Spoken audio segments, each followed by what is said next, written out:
Bonjour à tous, j'espère que vous allez bien et que vous avez passé de bonnes fêtes. Aujourd'hui, c'est le troisième entretien d'un créateur référencé sur La Folle Déco. Donc, c'est une plateforme que j'ai créée et qui met en relation des créateurs insoupçonnés comme Stéphanie aujourd'hui avec des chineurs de déco uniques.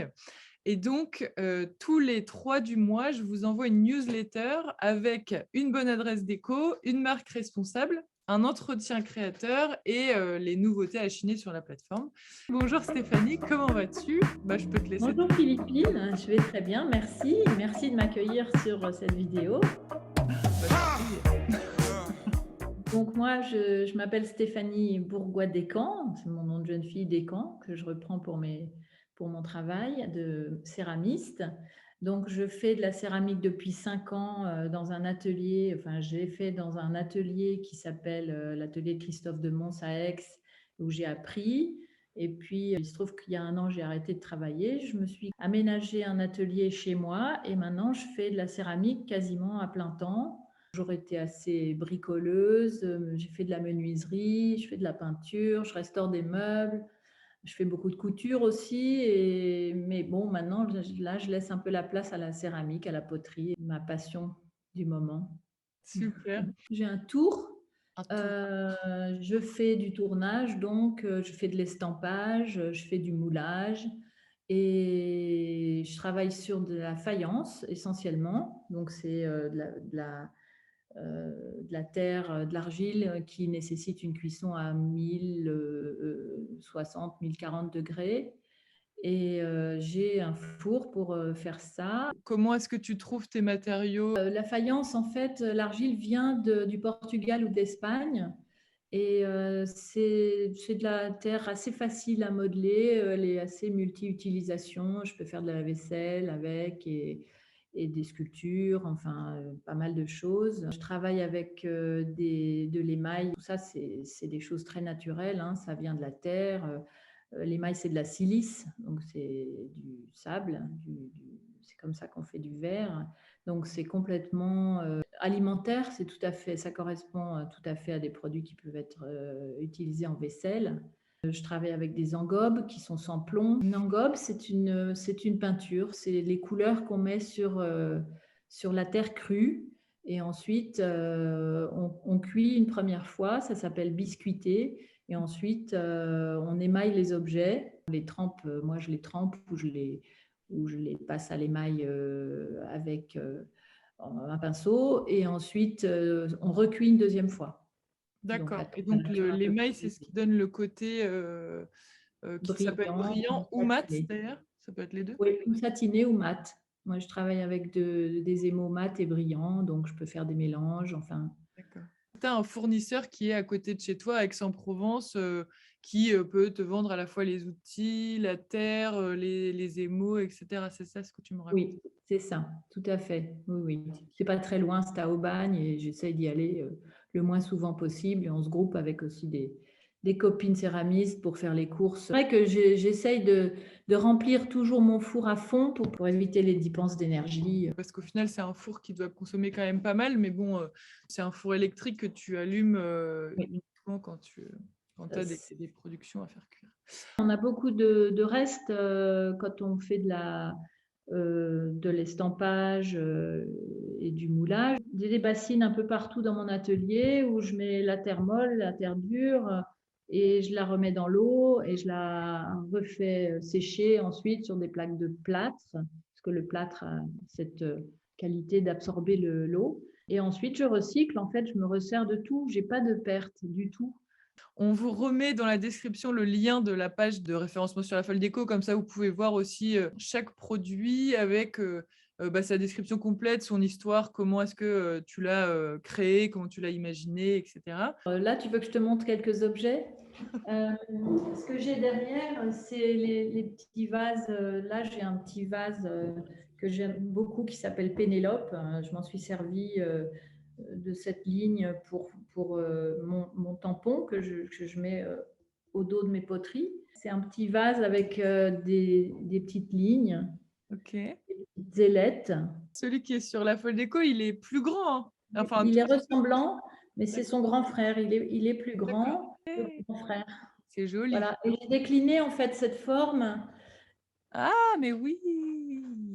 Puis Le là, vase il a les Cora. petites feuilles, genre algues un peu, que j'aime bien. Et puis il y a beaucoup de des déclinaisons aussi de, l'orelei, où j'ai, toute une déclinaison de pots et de vases, avec les oreilles. Comment est-ce que tu as eu l'idée, des petites oreilles? Ah, c'est, au cours de mes, visites dans les musées. J'étais allée en Croatie, celui-là en l'occurrence, c'est plutôt une inspiration des années 50. Je vais beaucoup dans les expos, dans les brocantes, et je trouve parfois des formes que j'aime, et puis j'essaye de les travailler à ma sauce, à moi.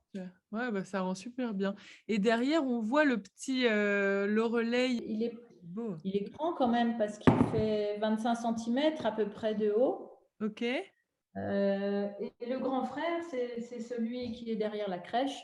Et alors, dans ce genre de vase-là, toi, tu mets plutôt, là, c'est joli avec des plantes séchées, même un peu hautes et tu Oui, tu mets aussi des bouquets parfois ou c'est pas forcément, moi je fais beaucoup de bouquets, hein, parce que j'ai beaucoup de fleurs dans mon jardin, et j'aime bien toutes les tailles de cols de vases. Donc je travaille sur plein de largeurs de cols pour pouvoir faire des bouquets petits et gros ou ouais. longs et vasés. Et donc oui, ce qui est joli, c'est à la fois de les poser, comme ça, même tels quels, hein. Les vases comme ça qui sont aussi jolis, c'est des objets de déco, en Ouais. eux-mêmes. Alors toi, en plus, tu mets des petits cordons, dans le vase, Loreley et c'est amusant parce Oui, que du coup, on décore l'objet de déco. Enfin, c'est amusant, on peut oui, vraiment oui, tout à fait. changer, en fonction Oui. des humeurs. Si on a des petits rubans ou une occasion, enfin, ça peut être à Noël, on met un ruban doré. Et puis à Pâques, on met autre chose. On peut suspendre des petits œufs. Ouais, C'est avant tout un objet de déco, hein. ouais, ouais. Là, j'ai mis des grandes tiges de blé séché que je trouve ici à Aix. Ça donne rien sur le bord de la route, mais quand on en fait des bouquets, c'est magnifique. Merci de nous avoir présenté tous ces produits, toutes ces belles céramiques. Donc, on va passer à la dernière partie de cet entretien. Alors, via la Folle Déco, j'ai l'ambition, mais avec tous les créateurs qui sont référencés sur la plateforme, de démocratiser la slow déco. Alors, la slow déco, c'est prendre son temps pour décorer, pas toujours vouloir tout faire d'un coup, pour potentiellement décorer de manière plus singulière, plus unique, de connaître un peu plus l'origine des produits, enfin, de se laisser le temps d'avoir des coups de cœur et de s'attacher à sa déco. Et donc, en l'occurrence, sur la Folle Déco, tous les objets qui sont proposés, vous pouvez savoir comment ils ont été fabriqués, qui les a fabriqués, vous avez l'histoire du produit et c'est pour la très, très grande majorité, je pense 95%, des objets uniques, tout simplement parce qu'ils sont fabriqués à la main, mais aussi parce qu'il y a des créations qui ne sont vendues que en pièces uniques. Et donc, ce qui est intéressant, c'est qu'à chaque fois que j'interviewe un nouveau créateur, c'est de lui demander quelle est sa propre vision de la slow déco, parce qu'au final, c'est pas quelque chose d'universel. Chacun a un petit peu sa manière de décorer chez lui et tout ça. Donc, toi, Stéphanie, qu'est-ce que t'inspire, la slow déco? La slow déco, c'est créer un environnement chez toi où tu te sens bien avec des objets que tu as trouvés, découverts, chinés, créés. Et donc, c'est ça qui fait qu'on a personnalisé son intérieur. Chez moi, c'est pratiquement que des trucs chinés, à part les meubles importants, genre le canapé, etc. Mais sinon, c'est des fauteuils chinés, des tissus chinés, des lampes, des abat-jours que j'ai. Là, justement, j'ai un exemple d'un abat-jour que j'ai fait moi-même à base de la carcasse de cette lampe, de ce lampadaire que j'ai chiné.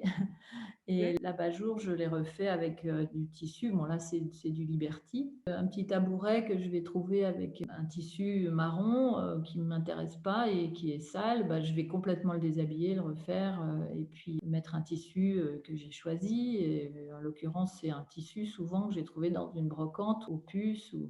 Je trouve des objets qui ont vécu et puis des objets originaux. Moi, c'est la fantaisie qui m'anime, c'est ça qui fait que chez soi, on est bien. Donc, c'est pour ça que j'aime créer des objets en céramique aussi.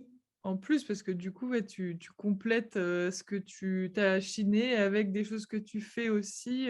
Tu m'avais montré une super lampe où tu avais fait le pied et où tu avais rajouté un abat-jour. Je trouvais ça génial. Elle est un peu loin là, mais Ah oui, on la voit c'est la bien. lampe qu'on voit là-bas. Mhm. Donc j'ai fait le pied en céramique. C'est quelque chose qu'on pourrait très bien mettre sur la folle déco aussi. C'est un pied qui fait à peu près 40 centimètres de haut. Il est un peu, il n'est pas vraiment tourné, il n'est pas précis, il n'est pas tout lisse. Ouais, et Mais ça le rend unique. voilà, donc ça, c'est un objet unique.